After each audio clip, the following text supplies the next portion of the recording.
नमस्कार दोस्तों, मेरा नाम है सौरभ तिवारी और आप देख रहे हैं पंचायती ज्ञान। आशा करता हूं कि आप सभी लोग स्वस्थ होंगे एवं सुरक्षित होंगे। दोस्तों, आज का जो यह वीडियो है वह हमारा जो पिछला वीडियो था डीयू के जो 2020 में पेपर हुए थे एंट्रेंस एग्ज़ाम, उसमें जो हिंदी लिटरेचर का पेपर था उसको हमने कवर किया था।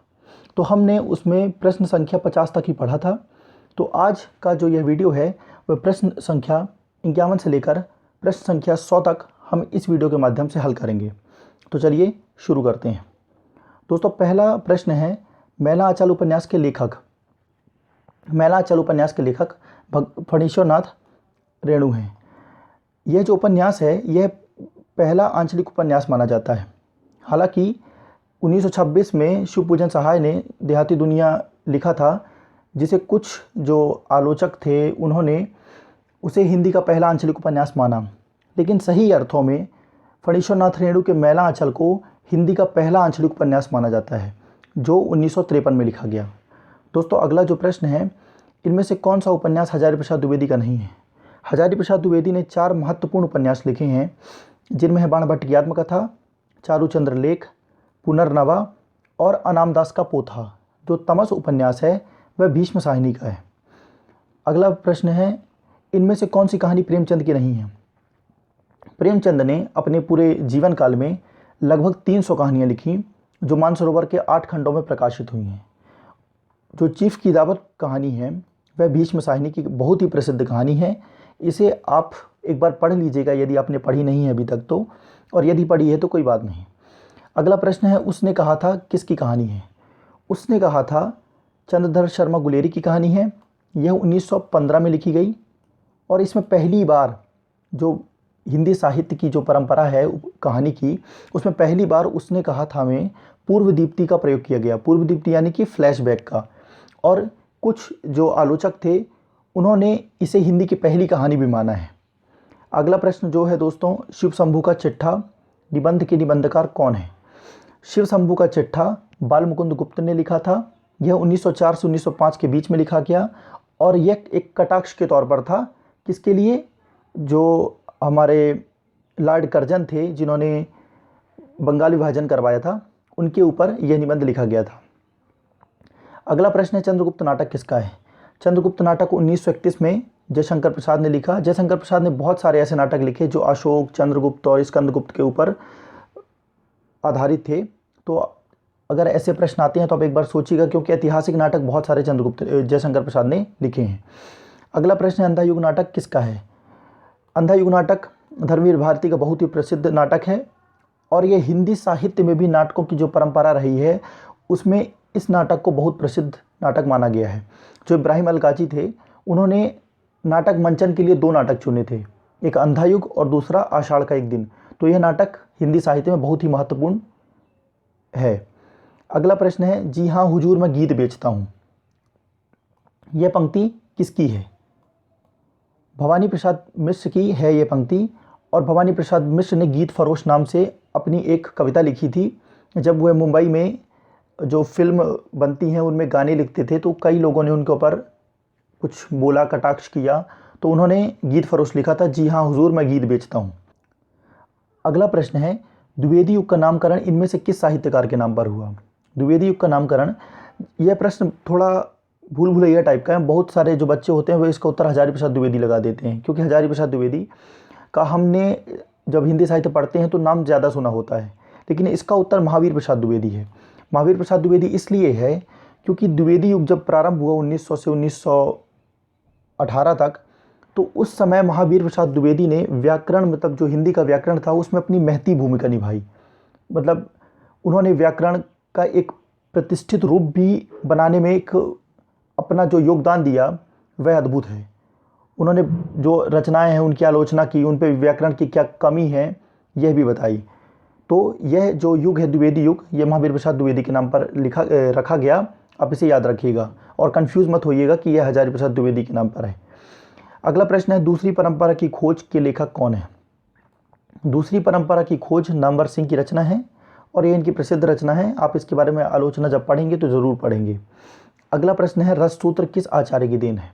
देखिए, यह प्रश्न जब आया था तो उसके बारे में बहुत लोग कंफ्यूज थे क्योंकि इसके दो प्रकार से उत्तर बनेंगे। यदि प्रश्न होगा रस सूत्र किस आचार्य की देन है, तब इसका जो उत्तर होगा वह होगा भरत मुनि।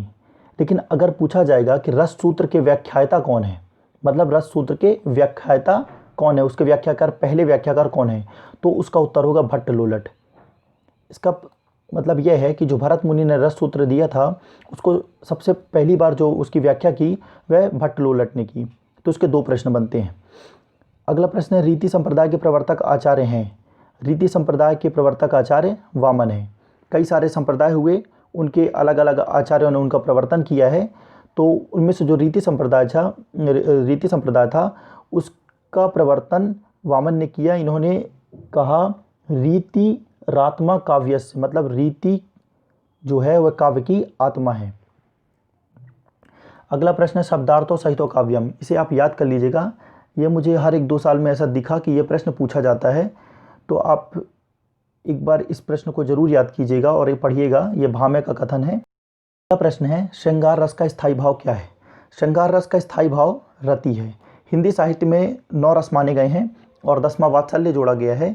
तो जो इन सब के जो रस हैं, इन सब के स्थायी भाव भी हैं, उसमें श्रृंगार रस का जो स्थायी भाव है वह रति माना गया है। अगला प्रश्न है इनमें से किसका संबंध फोर्ट विलियम कॉलेज से रहा है। देखिए 4 लोगों की एक जोड़ी थी जो 1800 के आसपास प्रसिद्ध हुई हिंदी साहित्य को बढ़ाने में। इनमें है लल्लू लाल, मुंशी सदा सुखलाल, इंशाअल्लाह खान और चौथे थे सदल मिश्र। इन चारों की एक जोड़ी थी। जो लल्लू लाल थे और सदल मिश्र थे, इन दोनों का संबंध फोर्ट विलियम कॉलेज से था। और जो मुंशी सदा सुखलाल थे और जो इंशाअल्लाह खान थे, इन दोनों का संबंध फोर्ट विलियम कॉलेज से नहीं था। अगला प्रश्न है हिंदी का पहला समाचार पत्र है। हिंदी का पहला समाचार पत्र उदंत मार्तंड को माना जाता है।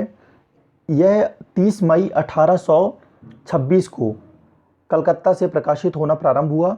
यह साप्ताहिक था और इसका जो प्रकाशन किया संपादक थे जो इसके वह थे पंडित जुगल किशोर मिश्र। अगला प्रश्न है जूठन आत्मकथा के लेखक हैं। जूठन आत्मकथा ओम प्रकाश वाल्मीकि की है। यह दलित विमर्श साहित्य के बहुत ही प्रसिद्ध लेखक रहे हैं और इनके बारे में आप पढ़ेंगे ज़रूर। अगला प्रश्न है पथ के साथी संस्मरण के लेखक। यह महादेवी वर्मा का एक संस्मरण है। अगला प्रश्न है सुमित्रानंद पंत को उनकी किस कृति के लिए ज्ञानपीठ पुरस्कार मिला। 1968 में जब ज्ञानपीठ पुरस्कार की प्रारंभ जो 1965 में हुआ, तो हिंदी साहित्य को जो पहला पुरस्कार मिला ज्ञानपीठ पुरस्कार, वह चिदम्बरा को ही मिला था 1968 में, 3 साल बाद। जो ज्ञानपीठ पुरस्कार की शुरुआत थी उसके 3 साल बाद। अगला प्रश्न है ब्रजभाषा का संबंध है। ब्रजभाषा का संबंध जो है वह पश्चिमी हिंदी वर्ग से है और इसकी 6 बोलियाँ हुई हैं, मतलब पश्चिम हिंदी वर्ग से 6 बोलियाँ निकली हैं, जिसमें है कन्नौजी, कौरवी और हरियाणवी। हरियाणवी को बांगरू भी कहते हैं और जो कौरवी है उसे खड़ी बोली कहते हैं। उसके अलावा बुंदेली है, दक्खनी है और जो छठवीं है वह है ब्रजभाषा। तो 6 बोलियां जो हैं वह पश्चिमी हिंदी वर्ग से निकली हैं। अगला प्रश्न है हिंदी साहित्य के इतिहास लेखन का प्रथम प्रयास किसने किया। तो हिंदी साहित्य के जो इतिहास है उसका प्रथम प्रयास गारसा दत्तासी ने किया था। एक फ्रेंच विद्वान थे। हिंदी के किसी व्यक्ति ने, मतलब भारतीय व्यक्ति ने पहली बार हिंदी साहित्य नहीं लिखा था या हिंदी साहित्य लेखन का प्रथम प्रयास नहीं किया था, बल्कि एक फ्रेंच विद्वान गारसा दत्तासी ने जो हिंदी साहित्य है उसके लेखन का प्रथम प्रयास किया। उन्होंने 1839 में अपनी पुस्तक प्रकाशित की जिसका नाम था इस्तवार दाला लिटरेच्योर इंडोई हिंदुस्तानी। तो आप इस पुस्तक के बारे में बस ऐसी जानकारी रखिए थोड़ा बहुत कि 1839 में इसका पहला भाग आया, फिर इसके बाद इसका दूसरा भाग भी आया। इसके बाद जो 1873 या 1878 के आसपास इसके 3 भागों में एक बार ये दोबारा प्रकाशित हुई। तो आप इसको ऐसे याद रखेंगे और इसके बारे में थोड़ा बहुत और पढ़ लीजिएगा। जैसे इसमें उर्दू के कवियों को ज़्यादा महत्व दिया गया है, हिंदी के कवियों को थोड़ा कम महत्व दिया गया। इसके बाद इस कारण से इसकी आलोचना भी की जाती है, तो इसे आप याद रखिएगा। अगला प्रश्न है इनमें से कौन रस निष्पत्ति के व्याख्याताचार्य नहीं है। महिम भट्ट जो है वह रस निष्पत्ति की व्याख्याताचार्य नहीं है, बल्कि भट्ट नायक, भट्ट लोलट और शंकुक जो हैं इसके। अगला प्रश्न है यार अलावा व्यंजनों को कहते हैं। देखिए जब आप व्याकरण पढ़ेंगे तो उसमें जब व्यंजनों और स्वर व्यंजन पढ़ेंगे तो उसमें पढ़ेंगे इनके वर्गों को। तो जैसे आप इसका उत्तर तो आप देख लिए होंगे, अंतस्थ व्यंजन है यार अलावा का। लेकिन स्पर्श व्यंजन क्या कहलाते हैं। स्पर्श व्यंजन वह कहलाते हैं जो 5 वर्ग होते हैं, जो मुख्य वर्ग होते हैं, का, चा, टा, ता, पा। अब इसे ऐसे याद रखिएगा, कचोटता प्यार। तो एक हो गया का, चोट, तम, चा, टा से हो गया टा, ता से हो गया कचोटता, और प्यार में हो गया पा से पा। तो का, चा, टा, ता और पा, 5 वर्ग हो गए ना। उसके बाद जो ऊष्म व्यंजन होते हैं वे व्यंजन उन्हें कहते हैं जिनमें घर्षण होता है। जैसे होता है शा, शा, सा और हा, इनमें घर्षण होता है। जब हम बोलते हैं इन्हें तो जो इनके घर्षण होता है इसलिए इन्हें ऊष्म व्यंजन कहा जाता है। अनुनासिक व्यंजन वे होते हैं जिन्हें हम नाक से बोलते हैं, जैसे कि अंगा, इया, अड़ा, ना, मा, ये जो हैं अनुनासिक व्यंजन कहलाते हैं। और जो या रा ला वा हैं इनमें क्या होता है, इनमें स्वर नहीं होता इसलिए ये आधे आधे होते हैं, जैसे या रा ला वा, तो इन्हें अंतस्थ व्यंजन कहा जाता है। अगला प्रश्न है, गोदान में किस मुख्य समस्या का चित्रण हुआ है। गोदान जो है, अगर आप कहेंगे कि किसान समस्या का यह प्रतिनिधि उपन्यास है तो ये कोई गलत बात नहीं है, मतलब ये सही कहा जाएगा, सही माना जाएगा। तो जो गोदान है वह कृषक समस्या से संबंधित उपन्यास है और कृषक समस्या का प्रतिनिधि उपन्यास भी हिंदी साहित्य में माना जाता है। अगला प्रश्न है, किसने कबीर को वाणी का डिक्टेटर कहा। कबीर को वाणी का डिक्टेटर हजारी प्रसाद द्विवेदी ने कहा था। उन्होंने अपनी पुस्तक जो कबीर लिखी उसमें उन्होंने कबीर को यह संज्ञा दी। देवनागरी लिपि इनमें से किस प्रकार की लिपि है, तो इसका उत्तर होगा वर्णात्मक। इसके बारे में कई बहस हुई कि क्या माना जाए, इसे ध्वन्यात्मक माना जाए, प्रतीकात्मक माना जाए, लेकिन डीयू ने इसे वर्णात्मक माना है। और मेरे हिसाब से ध्वन्यात्मक वाले को भी डीयू ने बाद में जब जनरल मार्किंग किया तो ध्वन्यात्मक वालों को भी नंबर दिया इसमें से, लेकिन इसके बारे में मुझे सही से नहीं पता, इसलिए आप इसका उत्तर, यदि प्रश्न ये पूछा जाए तो आप इसका उत्तर वर्णात्मक लगाइएगा। आयो घोष पढ़ो व्यापारी, लादि खेप गुण ज्ञान जोग की ब्रज में आनी उतारी, यह उद्धव शतक से है और यह उद्धव के बारे में। अगला प्रश्न है, छायावाद को स्थूल के प्रति सूक्ष्म विद्रोह किसने कहा है। छायावाद को जो स्थूल के प्रति सूक्ष्म विद्रोह यह कथन है, यह नगेंद्र का कथन है। स्वनिम का अर्थ है, स्वनिम यानी होता है ध्वनि, आप इसे याद रखिएगा, ध्वनि स्वनिम का अर्थ होता है। कविता क्या है, निबंध किसका है। कविता क्या है निबंध रामचंद्र शुक्ल का है। कविता क्या है रामचंद्र शुक्ल के अलावा भी 2 लोगों ने लिखी है। शायद मुझे अच्छे से नॉलेज नहीं है इस बारे में, लेकिन शायद नामवर सिंह ने और एक है लक्ष्मी नारायण लाल ने। मैं आपको इसके बारे में आगे ज़रूर बताऊंगा। हम एक पूरा वीडियो इस पर बनाएंगे कि कौन सी रचनाएं हैं जो 2 या 3 बार एक ही जो उनका नाम है शीर्षक से लिखी गई हैं। बहुत सारी ऐसी रचनाएं हैं जो एक शीर्षक से लिखी गई, जैसे एक वही उसी नाम से उपन्यास है, फिर उसी नाम से नाटक भी लिख दिया गया है। तो मैं इसके बारे में एक पूरा वीडियो बनाऊंगा, तो उसमें आपको मैं इसके बारे में भी ज़रूर बताऊंगा। अभी याद रखिए, क्योंकि सबसे महत्वपूर्ण जो कविता क्या है शीर्षक से जो रचना हुई वह है रामचंद्र शुक्ल की। अगला प्रश्न है, इनमें से किसे खड़ी बोली का प्रथम महाकवि कहा जाता है। अयोध्या सिंह उपाध्याय जो हरिऔध जो थे, इन्होंने पहला खड़ी बोली में महाकाव्य लिखा 1914 में, प्रिय प्रवास, जो 17 सर्गों में था। उसे हिंदी का मतलब खड़ी बोली का पहला महाकाव्य माना गया और इसी कारण से अयोध्या सिंह उपाध्याय हरिऔध को हिंदी का मतलब खड़ी बोली का प्रथम महाकवि माना जाता है। अवधि का विकास किस अपभ्रंश से हुआ। अवधि का विकास अर्धमागधी से माना जाता है। अर्धमागधी से पूर्वी हिंदी निकली और पूर्वी हिंदी में 3 बोलियां थीं, बघेली, छत्तीसगढ़ी और अवधी। तो अवधि जो है वो अर्धमागधी से निकली। अगला प्रश्न है, इनमें से कौन सी कृति रामविलास शर्मा की नहीं है। प्रेमचंद और उनका युग रामविलास शर्मा की कृति है। निराला की साहित्य साधना रामविलास शर्मा की बहुत ही प्रसिद्ध कृति है। महावीर प्रसाद द्विवेदी और हिंदी नवजागरण रामविलास शर्मा कृति है। जो हिंदी साहित्य और 20वीं शताब्दी है वह नंद दुलारे वाजपेयी की कृति है। इसके बाद अगला प्रश्न है, महाभोज उपन्यास के लेखक मन्नू भंडारी का यह उपन्यास बहुत ही प्रसिद्ध उपन्यास है। अगला प्रश्न कौरवी का दूसरा नाम है, यह मैं अभी आपको ऊपर बता चुका हूँ। कौरवी खड़ी बोली को कहा जाता है, क्योंकि कौरवी इसलिए कहा जाता है क्योंकि दिल्ली के आसपास जो हस्तिनापुर वगैरह था जो पहले महाभारत के समय, उस समय के कारण क्योंकि दिल्ली के आसपास खड़ी बोली बोली जाती है, इसलिए इसका नाम कौरवी भी कहा जाता है। अगला प्रश्न है, इनमें से किस रचनाकार को उपन्यास सम्राट कहा जाता है। तो प्रेमचंद को उपन्यास सम्राट कहा जाता है। प्रेमचंद को उपन्यास सम्राट कहने के पीछे अर्थ यह है कि उन्होंने जो हिंदी साहित्य में उपन्यास की परंपरा चली आ रही थी उसको एक झटके में अपने उपन्यासों से, लगभग जो 20-25 उपन्यास उन्होंने लिखे, उसके द्वारा उन्होंने जो हिंदी साहित्य में उपन्यास की परंपरा थी उसको एक प्रतिष्ठित उपन्यास परंपरा में शामिल कर दिया। जो काम करने में पाश्चात्य विद्वानों को लगभग 100 साल लग गए हैं, प्रेमचंद्र ने लगभग 30 वर्षों में उस काम को पूरा किया है। उन्होंने उपन्यास को आदर्श परक से यथार्थ परक की ओर बढ़ाया है, इसलिए इन्हें उपन्यास सम्राट कहा जाता है। अगला प्रश्न है, टोकरी भर मिट्टी किसकी कहानी है? टोकरी भर मिट्टी जो कहानी है माधवराव सप्रे की है। इसे हिंदी की पहली कहानी भी कहा जाता है और यह 1901 में लिखी गई। अब जो है टोकरी भर मिट्टी को हिंदी की पहली कहानी मान लिया गया है। जो इंदुमती थी उसे द टेम्पेस्ट की बांग्ला की जो छाया कृति उसको मान लिया गया। शेक्सपियर की जो टेम्पेस्ट थी उससे बांग्ला में कृति हुई और उससे हिंदी में जो उन्होंने रामचंद्र शुक्ल ने उसे हिंदी में उसका कॉपी मान लिया, इसलिए उसे मौलिक कृति नहीं माना गया है। टोकरी भर मिट्टी जो छत्तीसगढ़ मित्र नाम से एक जो पत्रिका चलती थी उसमें माधवराव सप्रे की एक जो कहानी थी टोकरी भर मिट्टी छपी थी और इसे अब हिंदी की पहली कहानी मान लिया गया है। अगला प्रश्न है, अशोक के फूल किस निबंधकार का निबंध संग्रह है? हजारी प्रसाद द्विवेदी का यह निबंध संग्रह है अशोक के फूल। अगला है, मलबे का मालिक किसकी कहानी है? मोहन राकेश की कहानी मलबे का मालिक। देखिए इनके बारे में ज़्यादा डिस्कस करने की ज़रूरत है नहीं, क्योंकि आप जब सरस्वती पांडे ही पढ़िए मेरे सबसे पहले, तो उसमें आप इन सब के बारे में रचनाएं ज़रूर पढ़ेंगे, तो आप इन्हें याद करिएगा, क्योंकि आप अगर पढ़ के छोड़ देंगे तो भूल जाएंगे। तो कुल मिला के यदि मैं कहूँ कि रटना है तो गलत नहीं होगा, आपको इन्हें रटना ही होगा। इनमें से किस व्यंग्यपरक निबंधों के लिए अधिक प्रसिद्धि मिली?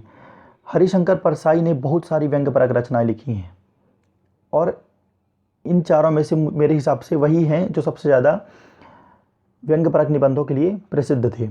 जाति न पूछो साधु की पूछ लीजिए ज्ञान, यह जो पंक्ति है वह कबीर दास की है। इन्होंने जाति के बारे में कटाक्ष किया है, जाति न पूछो साधु की पूछ लीजिए ज्ञान। अगला प्रश्न है, पद्मावत किसकी रचना है? पद्मावत मलिक मोहम्मद जायसी की रचना है। यह 1540 में लिखी गई और यह अवधी में लिखी गई थी और यह हिंदू जो रानी थी पद्मावती उनके ऊपर यह रचना आधारित है। इसके अलावा इसमें रतन सेन है, नागमती जो महत्वपूर्ण इनके जो पात्र हैं, इसके अलावा बहुत सारे पात्र हैं और ये बहुत ही प्रसिद्ध कृति है। आप इसे ज़रूर इसके बारे में जानेंगे थोड़ा बहुत, अगर आप सिर्फ वस्तुनिष्ठ के हिसाब से पढ़ेंगे। और यदि आप एक अच्छे से आप हिंदी साहित्य को जानना चाहते हैं तो पद्मावत को आपको पढ़ना ज़रूरी होगा।